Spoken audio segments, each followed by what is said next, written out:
All right, well, here I am with my friend Taylor Dukes from TaylorDukesWellness.com. So check out her website. And Taylor and I actually ran into each other. First time I met Taylor was 3 years ago. It was at Hope for Cancer down in Mexico. And my wife and I are friends with Dr. Tony Jimenez out there that runs Hope for Cancer. We've sent lots of different people out there.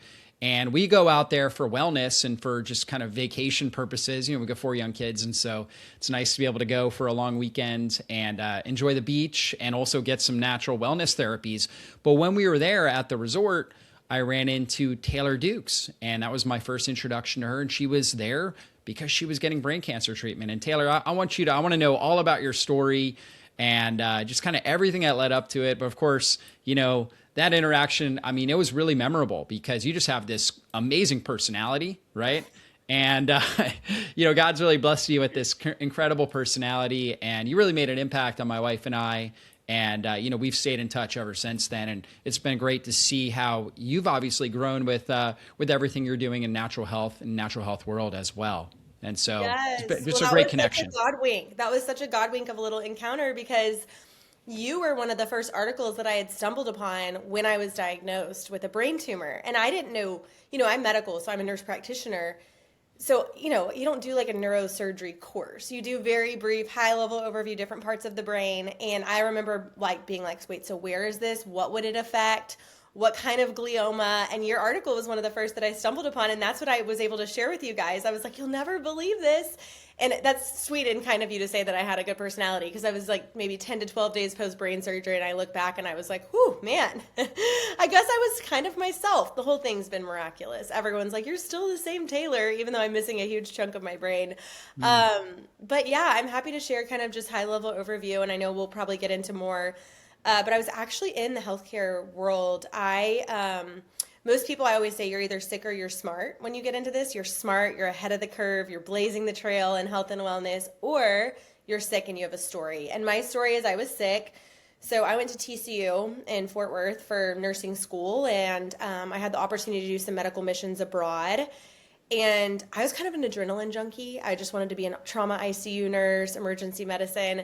But God gave me the opportunity to do some medical mission work, and I did that both in Africa and Ecuador. And it was an amazing experience, and the Lord totally met me there. But I got really, really sick and had to get flown back to the States. And I had just a myriad of health issues. And so my hair was falling out. I had joint pain, tons of gut issues, fatigue. And I was the healthy kid growing up. So it was really confusing. I was like, what is going on? My body just felt broken. So this is back in 2012. And that's when I actually got into functional medicine because it changed my life. I was actually really resistant and hesitant because I thought it was woo-woo. But I was also so desperate because I was going to all these specialists and they're doing procedures and putting me on medication. And my mom was real into natural medicine growing up. And so she was like, hey, I really want you to see this functional integrative doctor. And I was like, reluctantly, okay, whatever. Anyway, that changed my life. This is like Health Journey 1.0. I have a 2.0 that we'll get into. And so that changed the trajectory of my career. I was all in. I was obsessed, And then Dr. Amy Myers, I think we had talked about that when we Mm-hmm. met. I was her nurse Yeah. for years. And so that's really how I got into the functional medicine world, well-versed in protocols and testing and personalized medicine. And then I went on to become a nurse practitioner, started my own private practice, founded a wellness center here in Texas. And so fast forward to 2.0 version of my journey in the cancer is in 2022, I was gifted a full body preventative scan. And it was really just because of, the online education and work that I was Mm-hmm. doing. They just said, hey, it was the Prenuvo full body Yeah, MRI. the And they just Pernuvo, I've said, had hey, that. yeah. So they said, hey, we'd love to gift this to you in exchange for you to share about it. And of course, be able to share with patients. And I was like, okay, sure. I have no concerns, no health issues. That was, 10 years ago, I've healed. And by God's grace, I did that scan and they found a brain tumor, which is crazy because I had no symptoms, none. Mm. So I'm really grateful I did that scan, and who knows what things would have looked like otherwise. But that's really how we found the cancer And it or was a the brain tumor. glioblastoma, It was a which, grade 3 oligo. yeah. I always have to I'm like, how Okay. do I Yeah. say it again? It was an oligodendroglioma. So it was grade 3, which, glioblastoma is grade 4, a bit more aggressive, but on the Right. stage 1 to 4 scale, 3 is more aggressive, and it was cancer. So that set me on quite a healing journey. And I was diagnosed, yeah, that was September of 2022. Wow. And that is a fast growing cancer too. And so a lot of times with these brain tumors, you don't have symptoms until it gets really bad. Like, and they grow pretty quickly. And once it, obviously compresses certain areas, that's a lot of times when people do have the symptoms. And so you got this diagnosis, and then obviously, that's a big moment in your life. Right. And then what kind of decisions did you make from there? Yeah, so that's a great question. I think most people, when they hear cancer, and we didn't know it was cancer at the time. All I knew is that, you get differential diagnosis, all the things that it could be. So I followed up with a local neurosurgeon to get a better look at the brain. And I was in disbelief. I'm like, what the heck? I am a young mom. I'm breastfeeding my 10-month-old baby. I have no symptoms, and I'm going through the checklist of seizures and personality and memory and physical. Like I don't feel weak. I don't have any vision, balance. So I was really in disbelief. But after further testing, it did confirm that there was a huge mass in my right frontal lobe. And, God totally met me. I didn't make a decision in fear. I didn't rush into surgery. I didn't rush into anything. And I think for me, most people find out because they're in the emergency room. It's a much more chaotic situation. And for me, it was like, okay, I'm going to slow down. I'm going to pray. I'm going to ask the Lord, what am I supposed to do? Just like I do with all big decisions in life. And I'm not going to make a decision out of fear. And so I really slowed down and evaluated everything. And I knew nothing about integrative oncology at this point. So I knew a lot about integrative medicine, which a lot of the things I did, it correlates like with gut health and detox and nervous system. It's all very important from an oncology standpoint, but I just didn't know anything about oncology specifically. So I had always heard about Hope for Cancer, just because, I was like, if I ever got diagnosed, or a friend or family member, but never thought that would be my story. And so in my mind, I was like, okay, if this happened in my body, I believe my body can heal. I believe that, this is here for a reason, not here for a reason. Yes, it is. Everything is purposeful, but it's here because something's imbalanced in my body is what I guess I'm trying to say. And so let's figure out what those imbalances are and what those interferences are. And so, I went to her, and my neurosurgeon said, look, this is not emergency. We don't have to do surgery tomorrow, but get your affairs in order, execute a living will. I had to get my husband access to all my business stuff, my private practice, because you just don't account for things like this. And so it was a lot of life planning, and then also a lot of just medical. So I went to California to the Cancer Center for Healing to meet with Dr. Canals. I went to Hope for Cancer for 2 weeks and did, it's like health boot camp. You know what it is. Hyperbaric, high dose vitamin C, ozone, all the things. I got into metabolic ketosis, which is really great for the brain. And I spent 5 months just going full send healing and preparing my body, and also going to the Lord of like, what are God's promises and what does this mean for me in my life here? I've always trusted in the Lord, well, since I came to know him, but relying on him in a different way and remembering what his promises are in the midst of the hardest, scariest thing of my life was really important. And in those 5 months between when I got diagnosed and when I did elect to have brain surgery, I was able to get second opinions, thankfully. The brain tumor actually shrunk in half, which is an absolute miracle because the blood-brain barrier, it's really hard. Brain tumors are really difficult to treat in general. So it did shrink in half. And then I did have brain surgery on February 1st, 2023 to remove the remainder of the tumor. And meanwhile, you're a young mom too, Yeah. right? Like you had 2 young boys at the time. Yeah, they were 3 and then 11 months when I got diagnosed. So they were very young, and I'm a very hands-on mom. So that was really hard, trying to be mom, trying to heal. I obviously took a leave of absence and stepped away from my private practice in the wellness center because healing felt like a full-time job. I was doing my hydrogen therapy and my red light helmet and hyperbaric, and it really did for a period of time felt like a full-time job, which I'm so grateful I was able to dedicate the time and the resources to that, because not only did it help shrink the brain tumor, but also it helped prepare my body for a major surgery, and I had a really incredible outcome. The whole story, I just tell people, I'm like, don't compare your brain surgery journey to me. It's not normal. Truly, it's God's grace, but also I had 5 months to prepare. I had surgery. It was a long, invasive surgery. I was in ICU, and I was discharged 24 hours later. I was walking 6 hours after brain surgery. The whole thing was not normal. It was truly miraculous. Yeah, no doubt about it. And then how long did it take you kind of to recover from that brain surgery? What was that like? So it definitely took time. And I look Yeah. back, no one could have prepared you for it. You know, you get your staples out 2 weeks later. The neurosurgeon's like, great, we'll do a follow up MRI in 3 months. And it really depends on the part of the brain affected. For me, it was the executive function of the brain, which was funny because I was the CEO. You know, I'm like, what Right. the heck? And I'm asking my employees, do y'all notice anything? Is anything off? And they're like, no. If anything, we're like trying to get to your speed. And so that was really interesting. And I will say, looking back, neuroplasticity is real, the brain's ability Yeah. to rewire, because I'm doing great 3 years later. But I did struggle. And some of it was the brain surgery, but some of it was that I had a long history of Lyme and co-infections, and I didn't realize it at the time, but I was having a huge Lyme flare, which Mm. is neurological. So, like, I had a lot of light sensitivity, sound sensitivity. I had to wear headphones a lot of places. I would get very easily overstimulated. I had a hard time proofreading, which was hard because I'm very much about education and blog content, and I would proofread and newsletters. And I remember it would take me like an hour, and I was like, this is not like me. I've been doing this for years. So I did struggle. But I was like so fortunate. I never had to go to rehab for any major therapies. But looking back, I'm like, yeah, that was hard. And I had some short-term memory. It was weird because I was aware of it.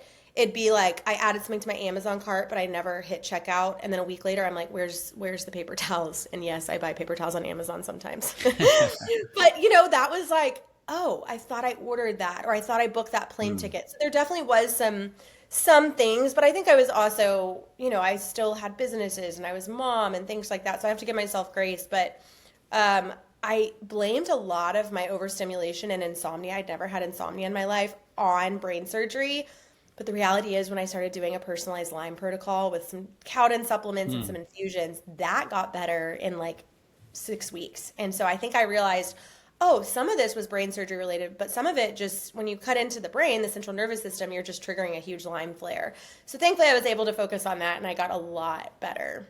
Yeah. Now, did you know that you had a history of Lyme and co-infections? Like, did you know that kind of going in, or was that something you found out after the brain surgery? It was after, well, okay, so, and I love for people to hear this part of my story because so many people Hmm. hear, like, oh, Taylor, this health and wellness practitioner had a brain tumor. I can't imagine what I would find in a story. And I don't want fear from my story to creep in and get a hold of Hmm. people. What people have to remember is that I was really sick 10 years prior, or 8 to 10 years prior to this diagnosis. And that's when my immune system went rogue and when the circulating tumor cells grew. So I like for people to hear that. And so even like my neuro-oncologist and the neurosurgeon said, this tumor has been growing likely 8 to 10 years. Who knows if it stopped growing? Who knows how fast it was growing? We'll never know because I wasn't symptomatic. But I like to remind people of that. And so I did have the health journey, and that's how I got into this Yep. integrative world. I actually think that I was hospitalized, and I think that's when I had a really bad tick bite situation. They of course didn't know that at the time, but my body was able to keep up with it. I was fine. My immune system kept it at bay, but it was when I went through a lot of trauma and stress and being abroad. I had parasite Hmm. issues. I was given a bunch of shots to go abroad. It was the perfect storm, and my body couldn't keep up. And so I actually never knew that I had Lyme. I just never tested. I was like, oh, and I'm not this like debilitated patient. I got better. Yeah. But when I got diagnosed, I cast the net. I ordered every test you could imagine. And that's when I got the Lyme test back. And there were a lot of IgG and IgM, which means it's like a current infection. And so that's when before brain surgery, I was like, oh, wow, this makes sense why my immune system is so suppressed because I've been trying to fight off these pathogens for so long. But I didn't do a lot of treatment. I mean, I did do treatment because I did high dose vitamin C and ozone and hyperbaric, which probably helped the Lyme. I just Hmm. never really had the true Lyme symptoms until after brain surgery, if that makes sense. Yeah, for sure. Because a lot of people use hyperbaric and IV vitamin C as Yeah. examples, hyperthermia, to help bring down Lyme. And Mm-hmm. so you're doing And that ozone. for the cancer, ozone as well. You're right. Yeah. And so obviously you're going to get some improvement there. But let's talk about that relationship between these kind of infections, right? Whether it's Borrelia or the different co-infections that are associated with Lyme, parasites. How does that impact the immune system and potentially increase the risk of developing cancer later in life? Yeah, so it suppresses the immune system. When the immune system, you think of it as like an army. It's fighting off all the bad guys. And when it's trying to fight off a lot of bad guys, whether it's viral pathogens, parasitic pathogens, Lyme, spirochete bacteria, heavy metals, mold, whatever it may be, the army gets tired And that's when it can't fight off the bad guys. And so at any given point in time, we all have circulating tumor cells, but the way God designed our immune system is that we are able to take care of those with a properly functioning immune system. Now, when you're stressed and your immune system's been fighting and the army's tired, that's my little analogy, I guess. Yeah. That's when you can't take care of these circulating tumor cells or these cancer cells, and then that's when a tumor forms, and it takes time. And so I think looking back, my body was just under so much stress trying to fight off all these pathogens for so long. And, in functional medicine, we always give the drop in the bucket analogy, and my bucket was just overflowing. I had a bunch of heavy metal issues. I had parasites from living abroad. In fact, this is interesting. I had, people are like, oh, well, do parasites really? And I'm like, yes, we don't need to live in fear of parasites. We moved to land, we live on a farm, we're touching the cows, we're outside every day. We don't live in fear, but they definitely are an issue. And it's not just third world countries, sushi and contaminated water and food. It's a thing. But when I did testing, I had a blood parasite called Toxoplasma gondii. Toxoplasmosis, people are familiar with. And the International Journal of Cancer and another big, I can't remember exactly what it was, International Journal for Cancer and something else, American Cancer Society, both link that tumor or that parasite to gliomas in middle-aged people, which is interesting because that was my story to a T. So I'm positive for this parasite in my blood, and then I also have a glioma. And so there's lots of actual research and evidence. You can go to PubMed and see this stuff. This isn't just like woo-woo. But yeah, it was the perfect storm. My bucket was overflowing and drops in the bucket and stress and just, it was the perfect storm. Yeah, it's important for people to know that cancer doesn't just happen. It's not like it's not necessarily just bad luck or bad genes. It's really, there's root cause factors. And so Right. when the body's dealing with a high level of toxicity, high level of infectious load, when we have deficiencies, nutrient deficiencies, when we have a higher amount of stress than we're able to adapt to, right? And less recovery, like less quality sleep, for example, we have kind of this accumulation. It's almost like an equation. Over time, something's going to give out, right? And for many of us, it can lead to, a cancer diagnosis, right? And that's kind of what was happening here with you, even though you were living a healthy lifestyle at the time. Right. Obviously, you had 2 young kids, right? Which every mom knows that's a stressor, right? Yeah. You're trying to run a Busy. business at the same time, right? Yeah. A lot of stress there, and your bucket overflowed, right? So you're kind of building that bucket up, and it was overflowing at that period of time, and fortunately, you were able to get that preventative scan, the Pernuvo scan, which I've talked about on this podcast before. And so you were able to do that and discover it. Obviously, get the treatment models that you needed through Hope for Cancer, get the surgery, get that removed, and then recover from it, right? Yeah. And ultimately, like we're now it's been basically 3 years since then. And how do you feel now?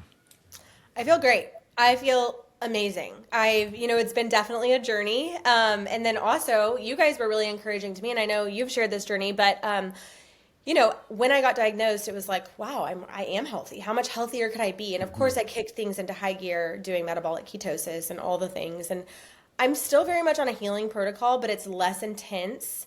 But when I met you guys, like I had breast implants and I had cavitations in my mouth. So I've since got rid of any interferences that I know that could be affecting my immune system. And I knew implants weren't good. I got them long before I was in this health world, but it was just one of those like, do I really want to do that? And I feel good and I don't have BII symptoms, the breast implant illness. But I was like, I'm getting rid of any and everything that could be interfering with my immune system. So I had that done in 2024. And then I just recently in October, I had some cavitations from leftover, wisdom teeth, that healing that went wrong and removal that went wrong. So I just had cavitation surgery.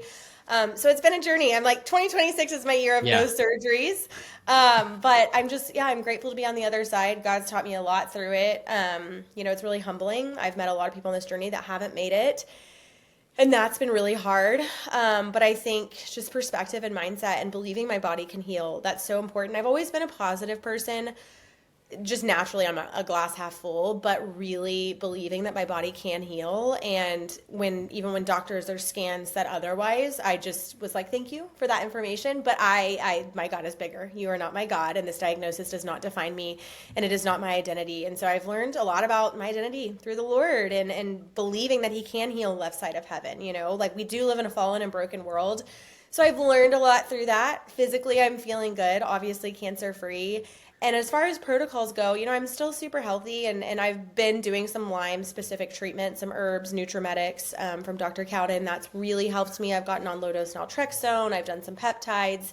So I'm still on healing things, if you will, but it's not as consuming as it was. Like there was a time and place where it felt like a full-time job. But I also think from a mindset standpoint, I don't want my body constantly thinking I'm sick and I have to chase every protocol. I also have to live life like I'm healed. And that looks like traveling. And we're so healthy. And when we travel, we're always eating the healthy things. I eat my breakfast with poached eggs to avoid seed oils, but not everything's going to be perfect, and that's okay. I also have to live my life like I'm healed, and my body will follow that. So I feel like we're in a good place. We actually just booked a vacation to Mexico last night for our whole family in 2 weeks, and we're like, we're crazy. But it's also like I'm healed and we get to do this, and God's given us the opportunity for more time together as a family. And so we're living, we're making the most of it all. And I really believe I'm going to live a long life. Like I feel good. I'm doing great. Markers are improving. But yeah, it's been a journey. Well, praise God, and I'm grateful for your faith as well. It reminds me of Romans 8:28. God works all things out for good for those who love him and are called according to his purpose. And so a lot of times it doesn't look good in the moment, and we have to cling to that, that God can use whatever challenging situation we're in for good. And that's what it looks like he's doing with you, Taylor. He's really working out for good. You've been an inspiration to many people. So praise God for that, and I'm glad that you're doing so much better in general. You brought up a couple key things. Breast implants, right? My wife also had them. That was something that she was having some chronic symptoms. So we removed those several years ago. It was something that we knew we needed to get done. We had 4 kids, and it was like, between having children and nursing, right? Couldn't do it. And then finally, we were able to get those taken out, which, so many women are, they feel the pressure to get breast implants, especially with our social media culture today. But these things are toxic. And so can you talk about that a little bit? And then I also want to go into the root canals. Yeah, for sure. Yeah. So, when I had shared, and I honestly debated publicly sharing that because I've been so vulnerable in this whole cancer journey. Yeah. I'm very much a real person. What you see is Sure. what you get. But I'm like, my pastor follows me, my father-in-law, like this feels really uncomfortable. But ultimately I was like, okay, God, everything that I've shared is to help others, and this is no different. And so I did choose to share that journey, and people were like, wait, what the heck? You have breast implants? And I was like, guys, look, I didn't grow up coming out of the womb caring about health. We just, we make decisions with what we have at the time, and health was not a priority when I did that. And it can stress the immune system. It's a foreign object in the body, and especially for anyone with an autoimmune history or a suppressed immune system, it's just not good. And I'll never forget. So there's a blood marker called CD57, and that's an immune marker to show your natural killer cells. And mine is, it's supposed to be above 60 in most lab value ranges. Mine is like 12, which shows that I have no natural killer cells circulating and taking care of abnormal things. And so my immune system is suppressed. And so I'll never forget getting on the consult with the surgeon who I ended up getting the breast implants removed from. And I said, yeah, I had a history of cancer. He goes, have you ever had your natural killer cells drawn? And I was like, yep, they're in the toilet. He's like, yep, this is definitely affecting you. Even though I didn't have a bunch of inflammation, I would say, or a bunch of breast implant like brain fog. I felt good, honestly, but I knew that I wanted to do it just because it was a foreign object in my body and can be a stressor to the immune system. But I know plenty of people that literally felt a difference 24 hours after getting their implants out. I do remember being able to breathe better. I was in post-op and I was like, and I wouldn't say that breathing was an issue, but I could take a deep breath. And, I did it more of like, not because I felt bad, but because I knew it was going to be helpful for my immune system and my body to get rid of it. And a lot of people blindly make decisions, and we're not really given informed consent about how it can affect things long term. And so, I'm grateful I got it out. And I know a lot of people that have benefited as well. Yeah, for sure. My wife was having chronic neck, upper back pain, right? And she noticed a big change in that after getting the implants. Now, a big issue she was having was she was having these recurring sinus infections, right? And I'm a natural health doctor, so I'm giving her, I'm having her nebulizing, I'm doing all this different stuff, nasal sprays. red infrared, nasal red and infrared, all this kind of stuff. And yet she's having these terrible sinus infections that would get so bad to where one time her eardrum ruptured. Wow. And so she basically got PTSD, to where it was like anytime she felt any pressure in her sinus, she'd be like, I need antibiotics. And I remember we took a vacation to Florida with the kids, and it was like half the vacation she was just in her bed, right? And just scared to do anything because, she felt like she was going to develop a really, really bad sinus infection. And so we took out the implants, and still having those issues, right? And so we had a holistic dentist, and he had done, 3D x-rays, looked at where her wisdom teeth were taken out, said, everything looks good there. I don't see anything there. We got a second opinion. Same thing. The person said, you know what? I'm not seeing anything. When she continued to have these sinus infections, I'm like, you know what? I need to find whoever is the best, right? And so we found Dr. Stuart Nunnally, in Texas, out in Marble Falls, Texas. Yeah, they're amazing. And sent them over to him, right? And he said, well, there's definitely 3 infections and I think 4, but I won't know till I get in there.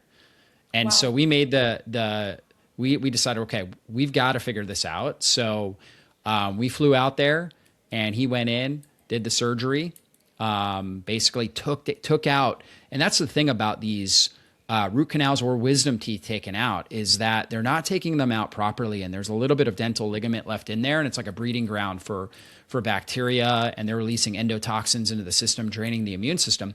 And he found that the upper right side, like her wisdom tooth that was taken out on her upper right jaw, that infection was actually butting up into the sinuses. And that was the area where her eardrum had ruptured as well. So ever since that surgery, which was in the summer of 2024, so a year and a half later, she has not had one sinus infection since then. Wow, praise the Lord. I did not know that she went through this. Oh my gosh. Wow. Yeah, you guys leave no stone uncovered either. Whether it's cancer, sinus infections, I think people they don't realize the correlation of some of these things. And wow, I did not know that. And Dr. Nunnally, I've been in Texas forever. And when I was Dr. Amy Meyer's nurse in Austin, that's who we would refer everyone to go see. And people fly in from all over the world, not just the U.S. They're amazing. Yeah, absolutely. Absolutely. Did she have the cone beam scan done? Is that what she did? Yep. Yeah, the 3D cone beam. Exactly. Yep.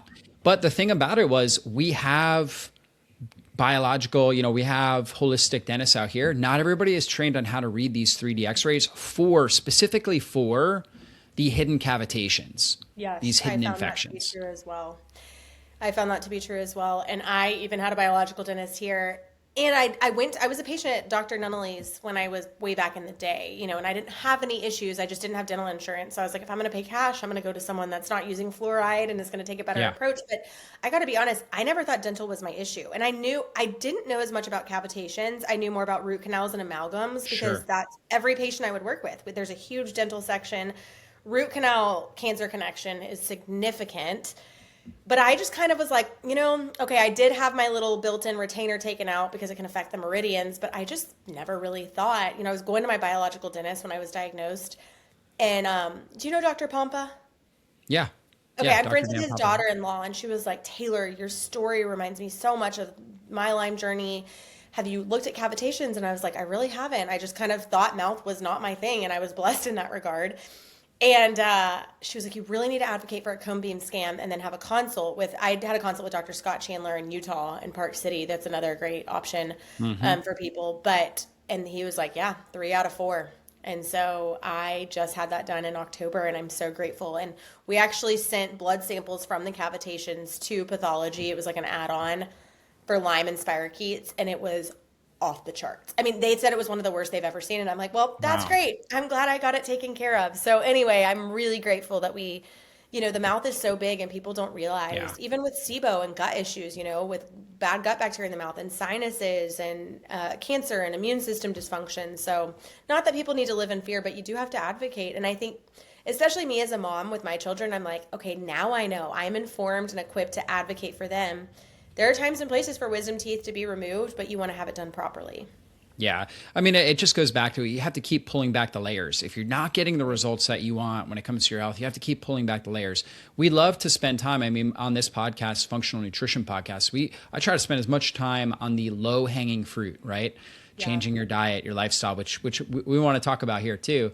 And that's, the stuff that you can start doing immediately. But if you're not getting results after you're doing a lot of these things, you've got to go upstream, working with somebody like Taylor, you and your team, my team, working with people that are going to do lab testing, right? Look at your health history and kind of figure out which of these kind of major issues, major root cause factors could be, the root cause of your issues. And so I think that's so important. Yep. Yeah. Yeah. And so let's transition now into talking about, really, what Hippocrates said was the foundation of health, which is the gut, and how important the gut is, right? When it comes to our immune system, when it comes to our overall health, and the things you like to do to support your gut, your kids, and the patients that you're working with. Yeah, no, the gut really is the gateway to health. And I didn't learn that because the professor told me. I learned that because that was my story. When I was really sick, when I had referenced in 2012, I was having a lot of gut issues. I was having bloating and only going to the bathroom twice a week and so much pain. I remember being like 22 and I would have to leave weddings. I would have to leave social events and I was doubled over in pain and I looked pregnant and I was not married or pregnant. And, it was really like my gut was the main issue. I was going to a GI doctor. I was getting scopes. They couldn't find anything. My skin was a wreck. I'd never had bad skin in my entire life, like not even preteen acne. My immune system was a wreck. My hair was falling out because I wasn't absorbing nutrients. And so I learned the hard way, the gut really is the gateway to health. And I think when you talk about low-hanging fruit, there's really simple, tangible things people can do. Eat a real whole foods diet. If you're having gut issues, consider an elimination diet to see if there's anything triggering it. But I don't think people should be on an elimination diet forever. Now, I'm very healthy, so there are a lot of things that I avoid, but you should be able to have a strong and healthy gut to where you're not sensitive and reactive to everything. But perhaps you have a leaky gut and you have a history of antibiotics and fungal overgrowth or overgrown bad bacteria. And that's where I'm a huge fan of like eating real food, eating gut healing foods. But if you're having a lot of issues, you can try digestive enzymes, you can try some probiotics, some gut healing powders. But if you're still not getting anywhere, I'm a big fan of test, don't guess, and do a stool test and figure out exactly what's going on. Do you have dysbiosis, imbalanced bacteria? Do you have SIBO, which is more of a breath test, the gold standard for that? Is H. pylori an issue? Are you deficient in stomach acid or digestive enzymes, or is there inflammation? And so gut testing changed my life, and getting on a personalized protocol. But, like as far as, and then eating enough magnesium rich foods or supplementing with magnesium. So many people are deficient. And just by adding magnesium alone, they're going to have more regular bowel movements. And stress, that's another thing. We tense up. And stress is so important, not just for the gut, but so many different things, and sleep. But yeah, I think if someone has chronic gut issues and they can't figure it out, especially if they've already gone to a GI doctor and ruled out some of the more serious stuff, that's where gut testing is really helpful. And when I say gut testing, I mean stool testing. Yeah. Do you like to use GI map test, or which I love is GI your map. favorite? I've used them. Yeah. I've especially working for Amy, like we did everything, Doctors Data, Genova, and I like different lab test companies for different things, but GI map is my gold standard that I have used since 2014 and always come back to. Other companies have been like, we'd love to gift you this to see if you, and I always go back to GI map. I find it's the most awesome, clinically relevant, significant, and that's just, that's my favorite. Yeah, I agree. I like that one as well. And a lot of times, like you were talking about, elimination diets, even like a low FODMAP diet for a period of time, I've seen, a lot of people get good improvement from there, right? Yes. So there's a lot of different things that you can do. I know I've got some blogs on kind of taking those low-hanging fruit steps, right? Strategies. I know you've got some good work on your website as far as that goes too. I love your articles.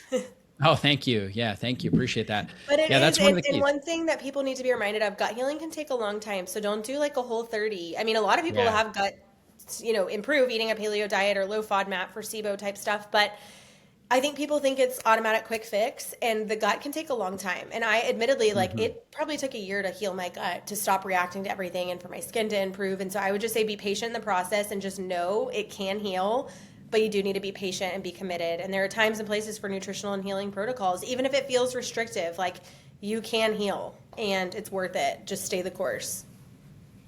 Yeah, for sure. And you may have flare-ups, like you may continue to have flare-ups, but the key is, are we seeing like longer periods of time between those flare-ups? I think that's also Yes. a big factor you want to look at as well as you're going through the healing process. Now, Hmm. let's talk about Taylor the mom. Like, you've got two young boys, 4 and 6. So what do you do to help raise healthy children? You know what's sad is that I feel like we have to do a lot of things different. Like we have to be countercultural in order to not get Hmm. standard American results for our kids. But if you look at the statistics, kids are getting so sick, dependent on so many medications. I mean, it is really, really sad. And so we are healthy. We live our lives too, but like we eat real Yeah. food. You know, the majority of our meals are at home. Our kids, they can't read. Well, my 6-year old's starting to read, but like he doesn't know how to read food labels, but they are able to recognize like, oh, that's a healthy brand. That's not. One thing that we've been really strict on, and now people are coming around and they're like, oh, maybe there's something to do this. We don't budge on food dyes. Not that I think it's going to kill my kid, but the way that it affects children and their brains and Hmm. development, we've just never done them.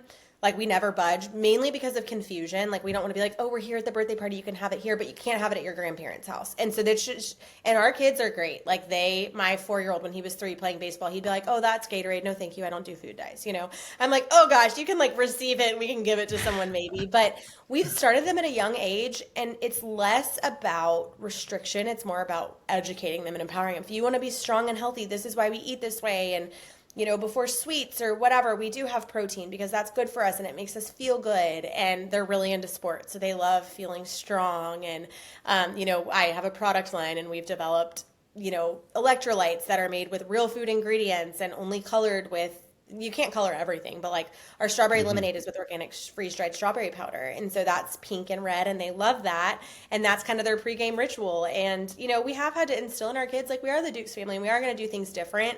And we don't take pride in that, but and we don't judge other people. This is our decision, our family, but they will sit in the dugout and be like, Mom, everyone's having Gatorade. And I'm like, yeah, and we're the Dukes family and we do things different. But they feel empowered in that. And they love going to the grocery store and finding healthier options. Like, Mom, look, this is the good brand of this. And especially at the airport, they see a lot of healthy choices. And so I would say from a nutrition standpoint, we are not doing fast food. We're not doing Chick-fil-A. We're not doing the convenient things. We are eating real food. And it's not just about the food, it's time together around the family table. And we homeschool, so we have breakfast together almost every morning. And it's such a gift to be together as a family. And then, of course, we prioritize sleep for our kids. We're not on a rigid sleep schedule, but we do make sure that we Hmm. provide the opportunity we're not like 7 o'clock lights out every night. That's not us. But we do prioritize sleep and calming things like Epsom salt baths. That's a great way to get in their magnesium and time outside and nature. And so we don't do a lot of screen time. We do watch shows, we do watch movies and have family movie night, but our default mode is not here's a tablet. They don't have tablets, and so there are a lot of things that like my kids are like, there's times and places. Hey, I get it. I'm not judging. If you're on a long airplane ride, you got to do what you got to do. Give your kids some headphones, plug into the American Airlines Bluey or whatever. But we're doing things differently, but we're starting to see the fruit of how we do things differently, and it's paying off, and just empowering our kids and not letting them feel restricted. And it's been really, I'm encouraged. Me and my husband are like, wow, we're seeing this like come around, and the teacher's like, they do a co-op twice a week, and she's like, those boys are so cooperative and they listen and they don't fidget. And I'm like, it makes me sad because I feel like a lot of kids, especially boys, get a bad rap in school. One, I think they're boys, they have a lot of energy, they're not meant to sit 8 hours a day, Yeah. right, and sit in this box. But I also think about what they're being fed for breakfast. They're not being set up for success, and their blood sugar is tanking, and they have brain fog. Kids don't know how to communicate that. But what we feed our kids, and especially having protein first thing in the morning and throughout the day or before sugar or carbs, I think it's really important in setting our kids up for success. Yeah, 100%. You're right on with that. My kids are a little bit older. Some of my kids are a little bit older than yours. We've got twin 10-year-olds. We've got a almost 8-year-old daughter and a almost 5-year-old daughter. And so anyways, yeah, I'm always teaching them, right? So they could Wow. teach, literally, they could teach like a nutrition class, because I'll teach them about each food, and I take them grocery shopping on Saturday mornings. A lot of times I let my wife just sleep in and just take them out. Good And job, Dad. yeah, and just get them all out, right? And so, I always think of grocery shopping. It's like a weather controlled walk. You know what I mean? And it's an educational walk, right? So we're in Yes. there, and I'm teaching them about each of the foods as I'm putting them in. So, and they know, you got to get your protein, things like that. And so all of my kids have like a certain pretty high level of like nutritional knowledge just based on that. And what was interesting was, last weekend, so my sons are really good athletes, and at halftime of his game, they do these contests where it's a church league, and like if you hit a half court shot, you get like a free gift from the concession stand. So he actually hit a half court shot. And so he got the free gift, and he's like, "Can I?" But they didn't have, all they had was junk food, unfortunately. And so he's like, "Can I get something?" And I'm like, "All right, we'll talk about it." So at the end of the game, we went over there, and there was nothing healthy, right? But I was like, "All right." I was like, I got them a Snickers bar because, again, it's very rare they ever get anything like this, but I split it between all four of the kids, right? And and as they were enjoying it, I was like, so what you're noticing are the chemicals. Those chemicals there that are making you feel so good as it's in your mouth, they're designed to get you addicted to this, right? I'm teaching them in the moment. Yeah, exactly. So I'm making it not to where they crave that. In a sense, they're like, I want to have that experience again. But instead, they're realizing this is what the food industry is doing. And you're experiencing it right now, right? As we're doing this. Right. And what's interesting is my son's like, hey, if I hit one next week, can I get another one? I'm like, I'm like, Daddy, I'm so proud of you hit those half-court shots, but I'll take you on a separate date. We'll go get some ice cream. Exactly. Right. So, but anyways, we do the same thing, like 90-95%. I'm more of the strict one. Like for me, I really don't crave processed foods. My wife is more the fun one, right? So she wants the kids to have all the different experiences.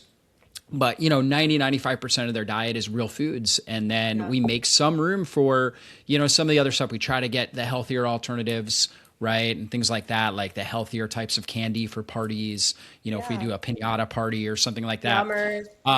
Yeah. And then just try to teach them, right? Because, so much of this stuff is designed to get kids and adults addicted, right? And that's where the major problem occurs.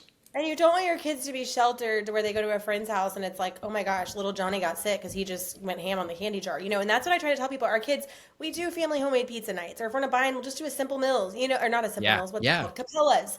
So our kids have had, we were in Tulsa, Oklahoma 2 weeks ago, and they have a place that has sourdough, gluten-free, dairy-free, no refined sugar, it's coconut sugar, no food dyes. They have sprinkles on donuts. And we drove out of our way 25 minutes to go to this shop because I'm like, I want my kids to have a Saturday morning donut experience, And so we try to give them those opportunities, or, for baseball snacks. It's horrid what they do. I don't know if y'all do baseball snacks after every game. We're in the little league, so we do that. Yeah.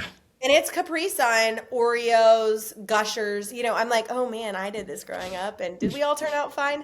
But I have a deal with my kids. And thankfully there are a lot of moms that are in our community that are healthy and mindful of those things. But I tell my kids before, I don't want there to be a battle in the moment. I say, hey, you know what? We have a swap jar. And in fact, I started bringing it to the games in my car of like, if you trade it in for me, you can have whatever one of these treats you want. And there is some candy and things like that because I don't want them to feel left out. And my kids have been able to recognize, oh, Mom, they're not the healthy snacks. Can I have something from the swap jar? And I'm like, totally, dude, But, even my 3-year-old, he's on the team. He's a great little athlete. People are like, why is your 3-year-old playing? I'm like, because he used to cry at his older brother's games, and the coach said just put him in, and now he doesn't need a tee, and he's our little baller. But he was even able to recognize, and it's not a battle, and it's not a struggle, and they're educated, and they really do feel empowered. And it's really helpful. Some kids, especially that have a lot of neuroinflammation and have ADHD and stuff, it's really important that parents are putting them on a nutritional protocol. And again, it's not about restriction. Our kids have and enjoy a lot of different things, but we're thankfully able to find a lot of the healthier versions and swaps of things. Yeah. I think that's so key, right? And really just helping them understand and helping them know that, helping them understand why we're doing it. I think that's so important. My mom was was into natural health growing up, and I was not. Like everybody in our family, we wanted to reject it and just go our own way, right, and rebel against it. But my mom actually started teaching me, and that was what actually got me into it, because I was an athlete growing up. And so she would say, well, you need to eat, back in the 90s when I was growing up, it was like the macrobiotic diet. So Yeah. she would be like, you need to eat your steamed kale and your tofu and your beans, because that's going to help you feel strong, right? It's going to help you have more energy and be strong and things like that. And when she would say stuff like that, I was like, well, if this is going to help me have more energy and help me be stronger, I'll eat as much steamed kale as I possibly can, because I want to be strong, right? And so It's empowering and motivating. exactly. And so I think that's really the key, is you got to have that education with it and try to speak into things that they're interested in. Like for girls, oftentimes it's going to be acne, it's going to be appearance, right? And for boys, oftentimes it's going to be feeling strong, right? Yeah. Absolutely. That's all So I know is boys right now. Yeah. So, but it is motivating, and they do have athletes that I love, and I'm like, guess what? They fuel their body, and then sometimes they'll be like, I see the post game press conference, and there's Gatorade, and I'm like, that Gatorade sits on that podium. If you notice, it's a marketing thing. They aren't drinking it, but it's empowering to educate them, and I feel like that's something that will stay with them. Of course, would they rebel? Maybe. I don't know what it's going to be like when they're teenagers, but at least we're setting them up with this foundation, especially while they're developing, and their bodies are growing and their immune systems are forming and their gut cells are forming. That's, I feel like, a very formative time in their life, and we can't control it forever. But I do think it's important that we give them a really good shot when they're young. Yeah, it's so important. My dad was never into health. My mom was really into health. And ultimately, my mom won out. She won out in our house because she was persistent with it. And she went out with her kids. I'm actually one of 6 kids, and all of us are health conscious, right? Of course, I'm a doctor, amazing. right? So, yeah, and she went out because she really chose to educate, right? And what's great is, like, the food she was trying to give us had no flavor to it. It was the macrobiotic diet, like no salt, no oil. And somehow, like, she doesn't teach that now, right? She teaches what I teach, right? And what you teach, which is healthy fats, high protein, grass-fed meats, things like that. The food now tastes so much better, and there's so much more options than there were back in the 1990s when I was growing up. But, it really comes down to just persistency, right? Persistency in a loving way, a loving persistence from Not mom. nagging. Exactly. And it will ultimately, I think it will win out if I came back to my roots. My mom, I was the same way. I went to college and was eating Whataburger and doing the college thing, and I didn't feel good. But then ultimately I came back to, and I would joke, I'd be like, Mom, you're serving rabbit food. And she's like, Taylor, this is real food. But I grew up on home cooked meals, and it was good and nourishing, But then I went off and did my own thing, and I got sick and I didn't feel good. And it wasn't just the food, but that was for sure a contributing factor. And now I'm like, Mom, you were right. You were right.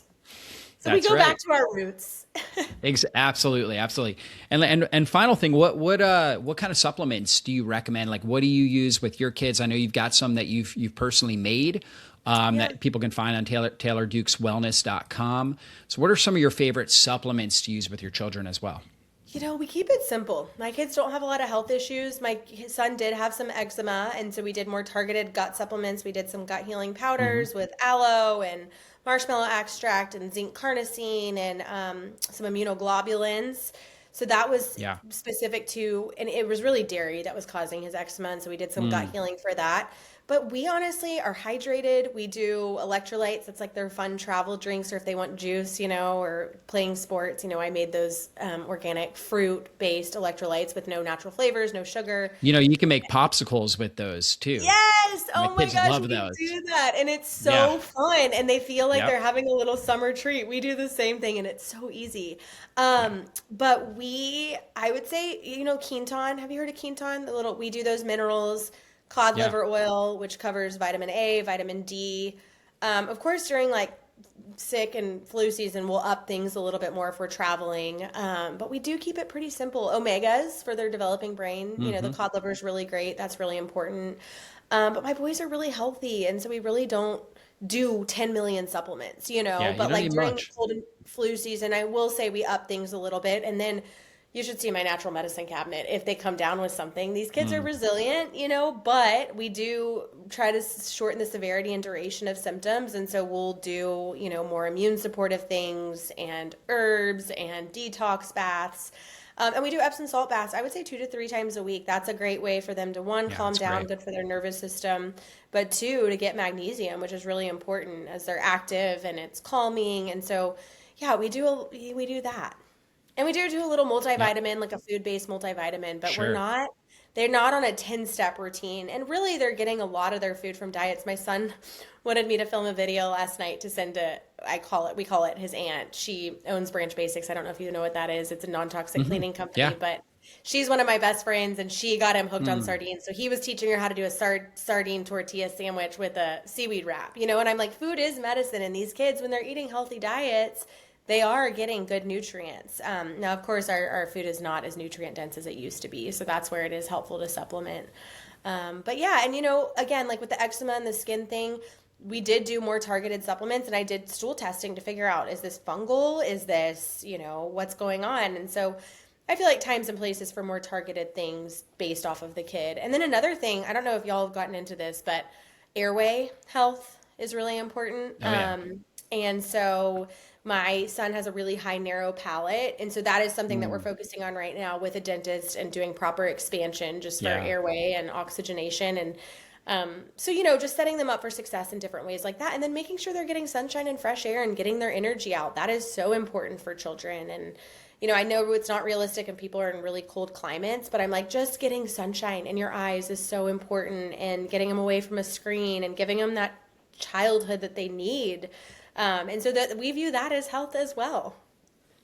Yeah, that's so good. Getting them outside, and you're homeschooling, so that makes it helpful as well. Now, last question: how are you doing it all? How are you running this great business Oh on my this gosh. interview here with me, and then also homeschooling at the same time? Well, okay, here's the thing. We do have help. It is not all Yeah, me and of course. myself. And I will say, Good for I you. think Yep. one thing that cancer taught me, I have a great team Hmm. running the show. But one thing that cancer taught me is what is most important, and that is time with my children, making memories. We love travel and adventures. I don't like shopping.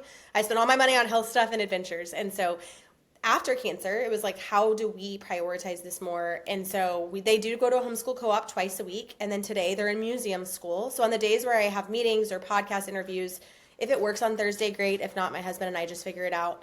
But yeah, we do have to outsource some stuff in the home so that I can be present with my kids and I can run this company.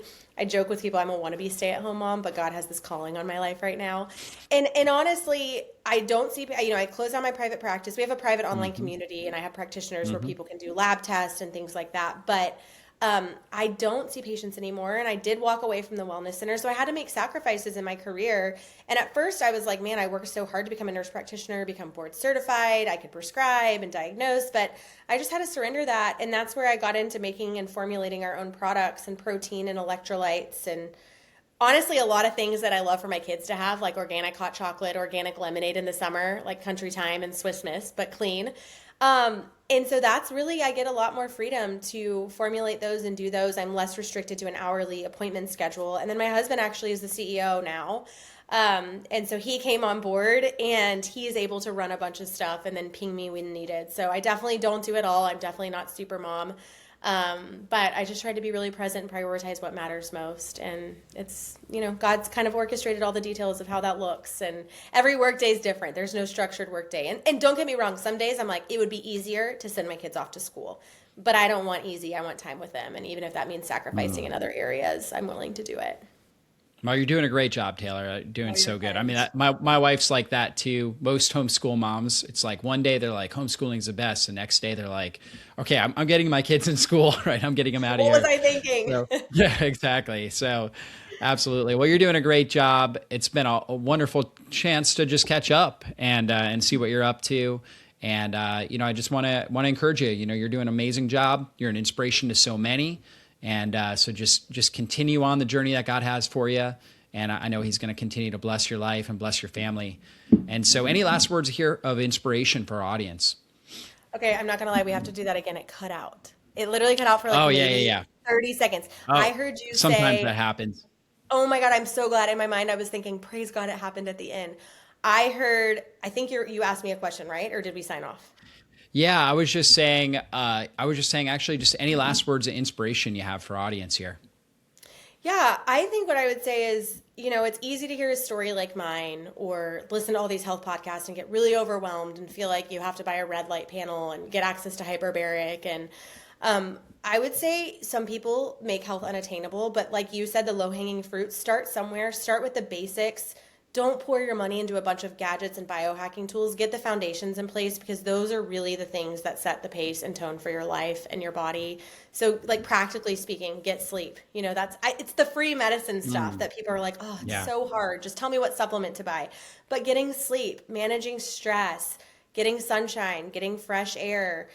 For me, like one way I relieve stress is getting outside on our back porch and having my quiet time with the Lord. And that is so foundational to every day. Now, do I get it in every morning? No. Some days the kids get up early and I don't have the opportunity, but just find ways to healthily relieve stress, reset your nervous system, eat real food, sleep, don't overcomplicate it. And then when you have those foundations in place, then that's time to kind of up level it if you're still having issues. But so many people forget about the basics and they're wanting to just buy a million supplements or do a bunch of therapies. And it's like, hey, if you were just sleeping and eating real food, that could resolve a lot of your issues. Mm-hmm.